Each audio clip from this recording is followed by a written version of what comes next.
I'm Becky, one of the STEM educators here at the Children's Museum of Indianapolis. STEM stands for Science, Technology, Engineering, and Math. Today, we're going to talk about the M, or mathematics, and specifically, we're going to talk about pi. But not this pi, we're going to talk about this pi, or the mathematical pi. You may have heard people talk about pi, or you may have seen this symbol in a mathematical equation. So what exactly is pi? Well, pi is what we call a mathematical constant. That means no matter what equation or problem you're doing, the number always stays the same. Pi is also a ratio. That means it explains the relationship between two different numbers or measurements. In this case, we're talking about the relationship between the circumference, or the distance around a circle, and the diameter, which is the distance across the circle. So the relationship is telling how much larger the circumference is than the diameter. Let me show you what we mean by that. So I'm going to take my pi to demonstrate pi. I have a string which I pre-measured to be the circumference of my pi. Now we're going to see how many times we can use the string to measure the diameter. So here we go.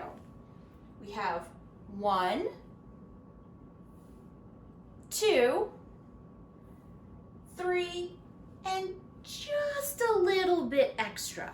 That means the circumference is a little bit more than 3 times the size of the diameter. So mathematicians figured that out by taking the circumference and dividing it by the diameter. When you do that, you realize that pi is what we call an irrational number. That means you can never get the numbers after the decimal point to come to an end. And they also never stop repeating.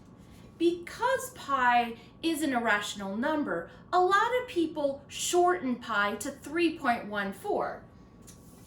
Here's an example of a lot of digits behind pi. So you can see a lot of people just use the number before the decimal point and 2 places after.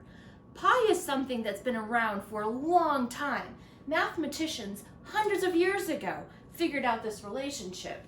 So because it's a constant and never changes, that's why they use a Greek symbol, or the letter pi in the Greek alphabet, to represent that mathematical constant. Now, you will, if you haven't yet, you'll eventually use pi when you're doing geometry and studying circles.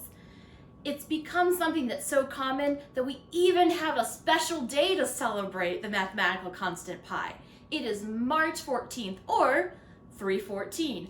A lot of people eat pie to celebrate Pi Day, which all of this talk of pi is making me really hungry. I think it's time to grab my piece of pie and a fork and dig in. Have fun exploring circles and celebrate your own Pi Day. Thanks for joining me.